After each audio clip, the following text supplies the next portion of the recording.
մեզ միացած հարգելի ռադիոլսողներ եւ ռադիոդիտողներ, միացրել եք 106 եւ 5 հաճախականությունը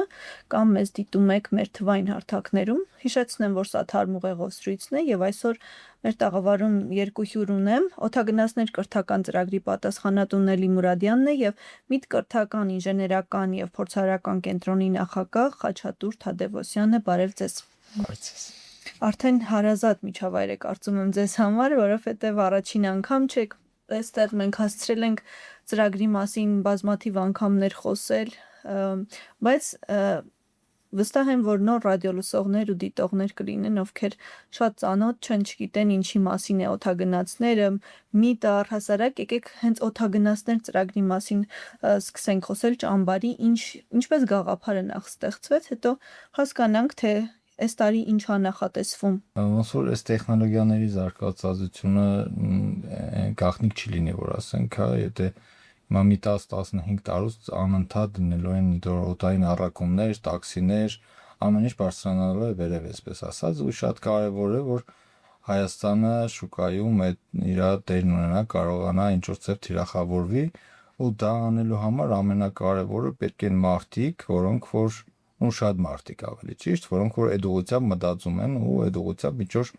ինչ-որ բան են ստեղծում։ Եթե 10-20 հոգի է ինչ-որ այդ մի գործի վրա աշխատում, դա շատ չնչին արդյունք կարող է ապահովել, բայց եթե մի քանի հազար հոգի են այդ ուղղությամբ գործանում, այդպես, չգիտեմ, հետաքրքրվածություններ ունեն, ինչ-որ բան են վաստակում, բիզնեսն է զարգանում, ավտոմատ ինչ-որ արժեքներ ծնվում են, էլի։ Դրա համար մենք սկզբում ինչ-որ այցեր էինք անում տարբեր մարզեր, փորձում ենք երեխեքի մեջ հետաքրքրություն մտցնել, բան մտցնել, բայց փորձը ցույց է տալիս, որ դրա համար չափազանց մեծ ռեսուրս է պետք ու նամանավանդ մի տեղը մի քանի անգամ գնալ արդեն խնդիր է դառնում, էլի, հազիվ հասնում ենք ինչ-որ մի հատ համայն գնանք։ Դե հասկացանք, որ ավելի լավ երեխեքին բերենք մեր մոտ, որոշակի գործիքակազմ տրամադրենք, սովորեցնենք, հետո այդ գործիքակազմով իրանք հետ կգնանք, կպատրաստենք, կթրցնենք, հետաքրքրենք ոլորտով այն թիմերը, որոնք որ կշարունակեին էլի համագործակցել մեր հետ, այսինքն ինչ որ հարցեր են առաջարկում, փորձում են ինչ որ խնդիրներ լուծել, իրանց բերում ենք երկրորդ անգամ նույն ճամբարին, ու արդեն ավելի խորը գիտելիքներ ենք տալիս, այդպես 4-ը փուլ է ճամբարը, ու այդ 4-ը փուլի արդյունքում մենք ունենում ենք ոնց որ երիտասարդներ, որոնք արդեն բանակ գնալու, ինչ որ հմտություններ ունեն արդեն, ինչ որ բիզնես մտածելակերպ ունեն, կարող են ինչ որ խնդիրներ ձևակերպել, ինքնուրույն փորձել ուզել, այդպես փորձեցինք օտագայդ ամեն ինչը, այսպես մտցնել հենց այդ օտագնացներ ճամբարի էության մեջ, ու այդպես անընդհատ փորձում ենք ամեն տարի ինչ որ մի բան ավելացնել իր մեջ։ Ես ճիշտ եմ հիշում, որ հատկապես միտքը պատերազմից հետո առաջացավ։ Այսինքն այս տարիների ընթացքում դուք պարբերաբար փորձում եք ավելի լավացնել գաղափարը, ավելի ընդլայնել, մեծացնել ներգրավվածությունը։ Այո, ՄԻՏ կենտրոնը հենց պատերազմի ժամանակ է ոնց որ ձևավորվել, սկսվել 16 թվականի իհարկե, ու մենք տեսանք այն ժամանակ ամենավանց որ այսպես ցայտուն կերպով երևաց, որ մենք լուրջ խնդիրներ ունենք տեխնոլոգիաների հետ կապված, այսինքն մենք այն բազային հմտությունները, որոնք որ կիրառվում են, մենք չենք տիրապետում ու առաջիկա մի քանի տարիներում էլ չկա այնպեսի, չգիտեմ, համալսարաններ չունենք համապատասխան միջին մասնագիտական ոչ մի բան չկա, որը կարող էր կարել բացել լրացնել ու ՄԻՏ կենտրոնը հենց դրա համար ստեղծված, որպեսզի կարողանա իր ներդրումը ունենա այդ բացը լրացնելու մեջ։ Այդպես անընդհատ զարգացավ ու հիմա ինչ որ տարբեր տեսակի պրոյեկտներ են անում, այդ թվում ճամբարները, մրցույթներ են անում համապատասխան ու մենք սկզբում մասնաճյուղեր էինք բացում, բայց փորձը ցույց տվեց, որ այդ մասնաճյուղերն այդպես լավ չեն աշխատում, ավելի լավ է դու ինչ որ համակարգ եք ու համակարգ ստեղծես, որտեղ ինքնաբերաբար թիմեր կձևավորվեն եւ կզարգանան ու ավելի քիչ ռեսուրսատար կլինի դա։ Հետո այդ դեպքում կարծում եմ նաև մասնագետների խնդիր կառաջանար, չէ՞, որովհետև մենք Հայաստանում կարծես թե այդքան էլ շատ մասնագետներ այդ ուղղությամբ չունենք ու մեր մոտ մասնագետ հասկացողություն այսպես մի քիչ շատ է կարծրատիպավորված էլի, այսինքն մենք այն սովետական մտածելակերպով անընդհատ սպասում ենք, որ ինչ-որ բան պետք է սովորենք մի տարի կամ հիմա մի տարի էլ չի, արդեն մի 2 ամիս սովորենք, գնանք մի 40 տարի աշխատենք, էլի դրա տարը վաղուց անցել է, բայց մենք անընդհատ դրան ենք սպասում։ Մեր խնդիրներն էր, որ երիտասարդը հասկանա, որ իրանից է կախված շատ բաներ ու ինքը ինքնուրույն կարող է այն աշխարհի ամենալավ համալսարանների կրթությունը նույնիսկ ձեռք բերել, կարդալ, սովորել, անընդհատ զարգանալ ու արդյունքների հասնել թե Հայաստանում, թե Հայաստանից դուրս։ Մինչև Նելին հարց ուղղել եմ մի հարց էլ ձեզ հետ Խաչատուր, մասնագետների հարցով մի փոքր անդրադարձանք, ամեն դեպքում հետաքրքիր է, մասնագետները վերապատրաստվում են, ինչ ճանապարհ են անցնում մինչև սովորեցնելը ճամբարի երեխաներին, առհասարակ այդ ոլորտով հետաքրքրված մարդկանց եւ ովքեր են։ Մեծ է թիմը։ Թիմը մի 10 հոգի է այդ բնակավարում, բայց այդ թիմն էլ ամբողջը ձևավորվել է, մեծ մասը նույնիսկ համալսարան չեն ավարտել, բայց իրանք, չգիտեմ, մենք մարդ ունենք, ով 8 տարվա փորձ ունի, չնայած որ ինքը ներևի 15 տարեկան, 16 տարեկան էլի ով չէ,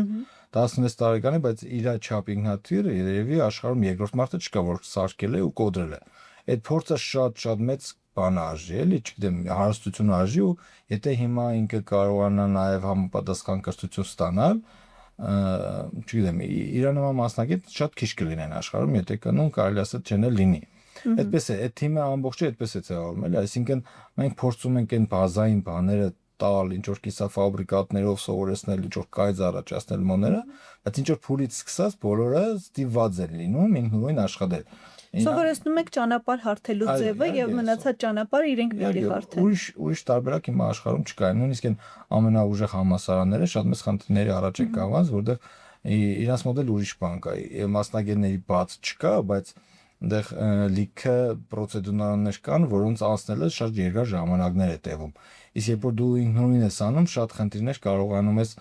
մի քանի մասնագիտության տիրապետելով շատ խնդիրներ կարողանում ես շրջանցել։ Նելի ջան, կասեք Խաչատուրը իհարկե անդրադարձավ, բայց ավելի մանրամասն կուզեմ, որ մեզ պատմեք, թե հատկապես ինչ տիպի գիտելիքներ կարող են ստանալ ճամբարում, քանի օր է նախատեսված եւ նախորդ տարիներից այս անգամ ինչով է տարբերվում ճամբար, ինչ նորություններ ունեք։ Նախ խոսում ընդհանուր ծրագրի մասին, որովհետեւ ամեն ինչ բարձ լինի։ Օտագնացներ կրթական ծրագիրը իր մեջ ներառում է մի քանի միջոցառումներ, որոնց մասնակցելով եւ կրթական ծրագրի շահով դառնալով երիտասարդները կարողանում են թռչող սարքերի պատրաստման կառավարման եւ առհասարակ այս ոլորտի մասին պատկերացումներ ստանալ, որ ոլորտում իրենց առաջին քայլեր անել եւ հետագայում նաեւ շարունակել ու մեր ամենագլխավոր նպատակներից մեկն այն է, որ մենք 5 տարի հետո Հայաստանի 125 համայնքներում ունենանք 500 թռչող սարքեր կառավարող երիտասարդներ եւ ծրագրի շրջանակներում ամենամեծ միջոցառումը դա հենց տեխնոլոգիական ճամբարն է, որի անունը տվել ենք օտագնացներ։ Օտագնացներ 2026 տեխնոլոգիական ճամբարը իր օրակարգում ներառում է մի քանի միջոցառումներ։ Առաջին ու ամենակարևորներից մեկը դա հենց թռչող սարքերի պատրաստման տեսական ու գործնական դասընթացներն են, որոնք իրականացվում են Միտքրթական կենտրոնի դասընթացավարների օգնությամբ եւ 8 օր շարունակ Հայաստանի բոլոր մարզերից 14-ից 18 տարեկան երիտասարդները գալիս են Գյումրի,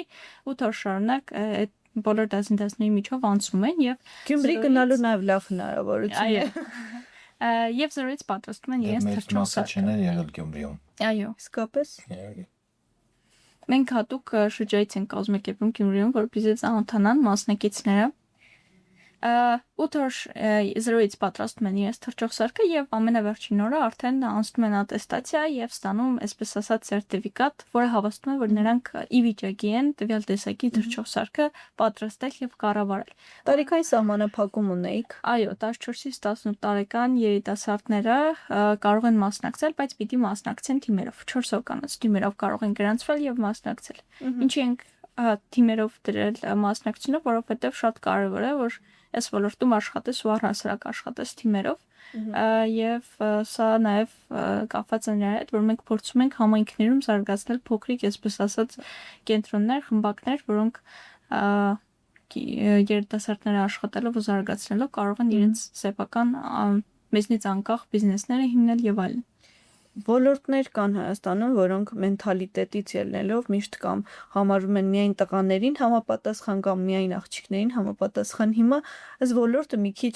անհասկանալի է, թե ում է համապատասխան եւ ինչպիսի գնահատական է հանրությունը տալիս։ Առհասարակ հետաքրքրվողները մեծ մասամբ տղաներն են, թե աղջիկները։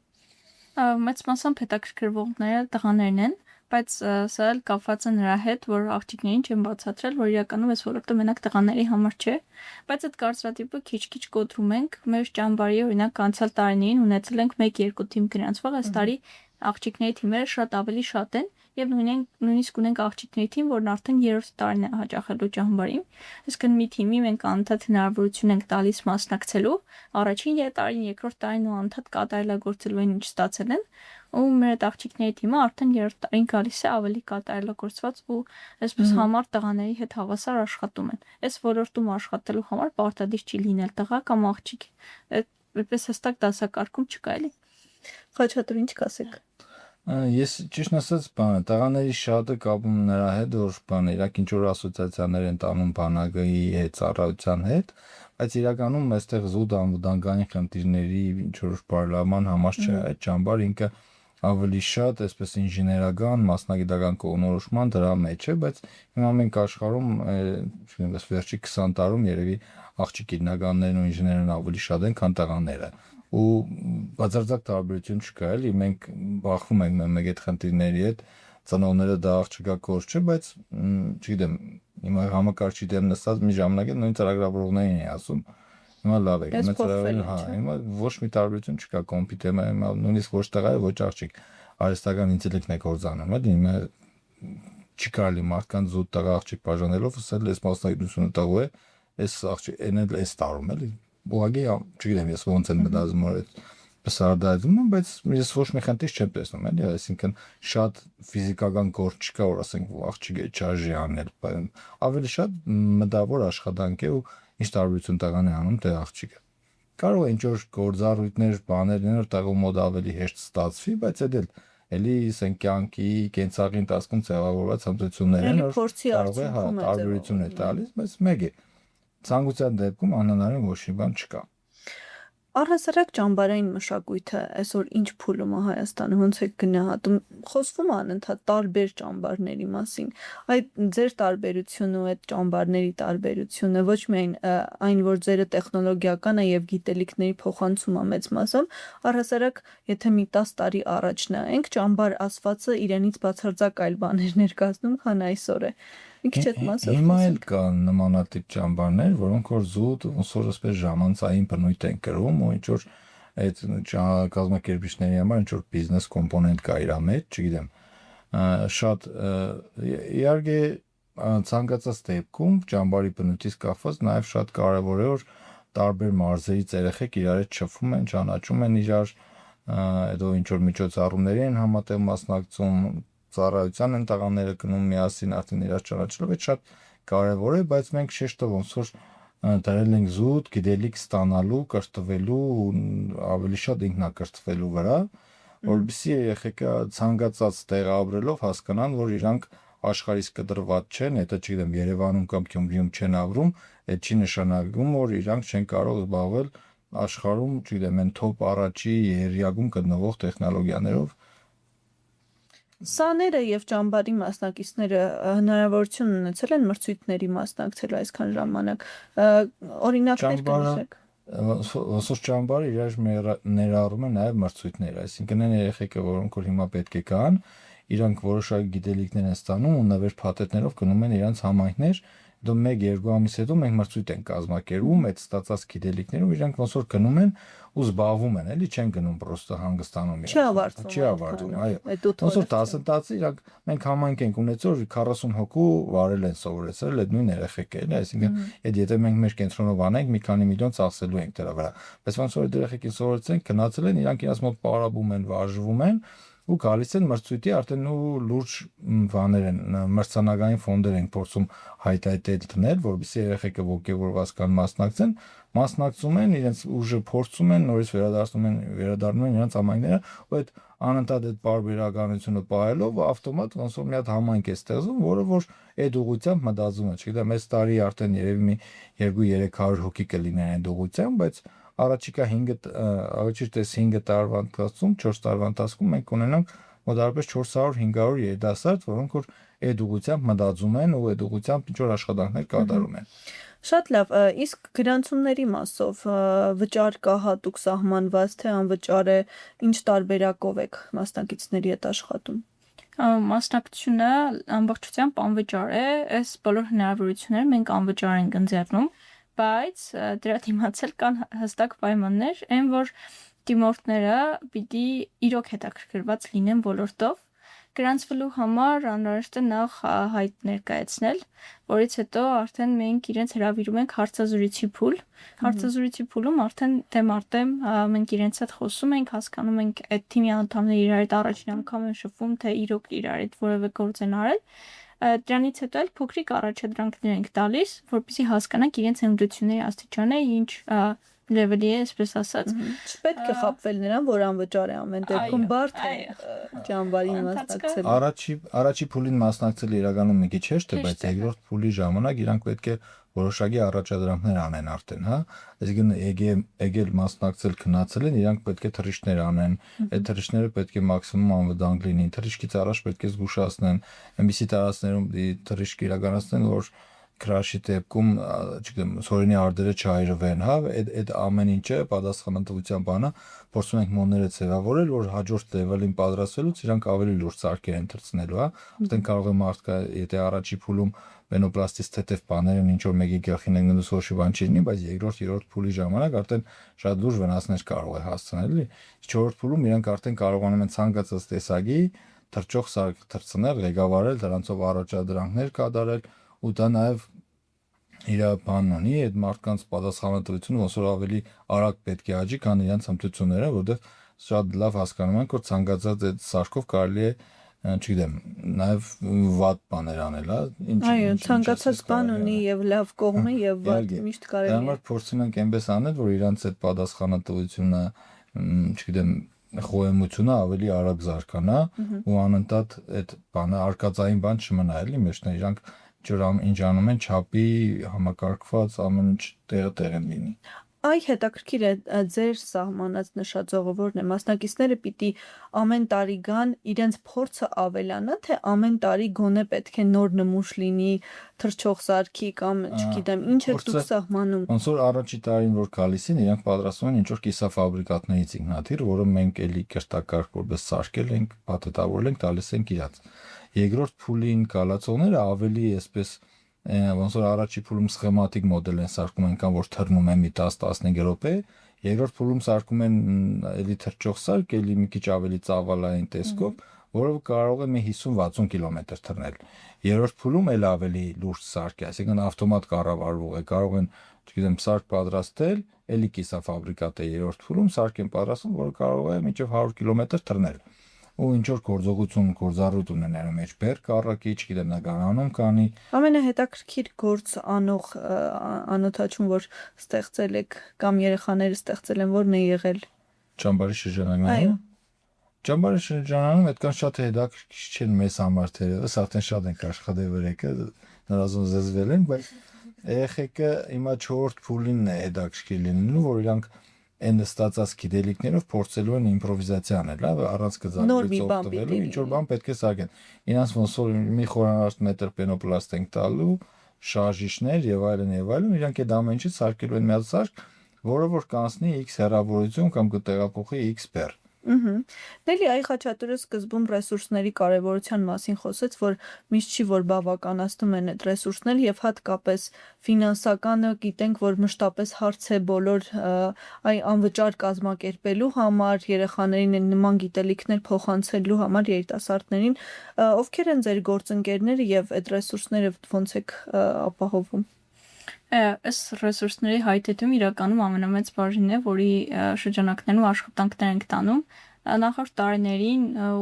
ինչպես այս տարի, այնպես էլ նախորդ տարիներին մենք ունենք մշտական գործընկեր Սյուն հիմնադրամը, ով հովանավորում է 3 թիմի մասնակցություն, իսկ մնացած միջոցները հայթայթվում են ֆոնդ հայտետման միջոցով, այսինքն դրամահավաքը բաց դրվում է Ռեարմենիա հարթակում եւ անհատները կազմակերպությունները, ովքեր ցանկություն ունեն, աջակցում են եւ փորձում ենք նաեւ մնացած այլ ծախսերը, որոնք անհատներն ու ընդհանրապես ֆոնդ հայտետումը չի փակում, մենք փակել եւ կարող եմ այս մեծ ուրախությամբ շեշտել, որ Միտ կրթական կենտրոնը երևի Հայաստանում միակ կրթական կառույցն է, որը ինքնաֆինանսավորվում է եւ շատ ֆինանսներ մենք ինքներս ենք փակում, էլի այս մասով կարող եմ շեշտել, որ քիչ-քիչ մենք այդ տեմպը շատացնում ենք ու մենք երեխաներով կրթվում ենք ու միևնույն ժամանակ նաեւ ռեսուրսը հետ ենք բերում, էլի։ Դուք ինչ կասեք Խաչատուր։ Իրականում մենք մի հատ ընկերություն էլ ունենք, որը աջակցում է Միտին, ինքը ոնց որ հենց այդ նպատակով է ստեղծվել է ՍՊ, որը ինչ որ արտադրանք է տալիս ու այդ գոյացած եկամուտը ծախսում է էլի միտի քրթական ծրագրերի իրականացման վրա։ Բայց միտնել են, բես արդեն աղաքին ոնց որ այսպես փորձառու է, ինչ որ պատվերներ է կատարում, կարողանում է եկամուտ գեներացնել ու այդ եկամուտները ծախսում են կանոնադրական ոնց որ տրված խնդիրների վրա։ Ինչ պատվերներ եք իրականացնում այդ մասով, եթե բացահայտ կարելի է խոսել։ Հիմնականում թռչող սարքերի նախագծում է, հիմնականում հետազոտական աշխատանք, այս տարի նույնիսկ արդեն արտադրական փուլ ենք ուզում մտնել, հիմնականում պատվերների տեսքով է, ինչ որ մի քանի մոդելի 0-ից նախագծել, իրանց համար կաղապարներ պատրաստել, թռիչքներ իրականացնել, փորձարկումներ,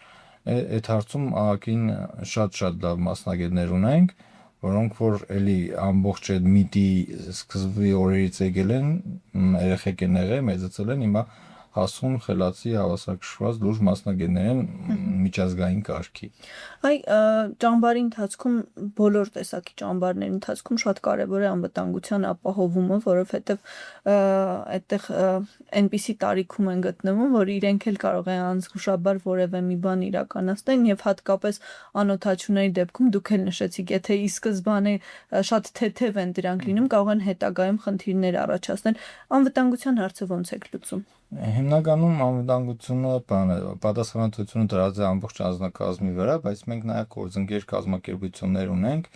որոնց հետ կատարում ենք թե անվտանգային ինչ-որ մասի ապահովում, թե մշակութային, օրինակ անվտանգային մասը այդ գիշերային հսկողությունը Գյումրիի ոման է անում, հա,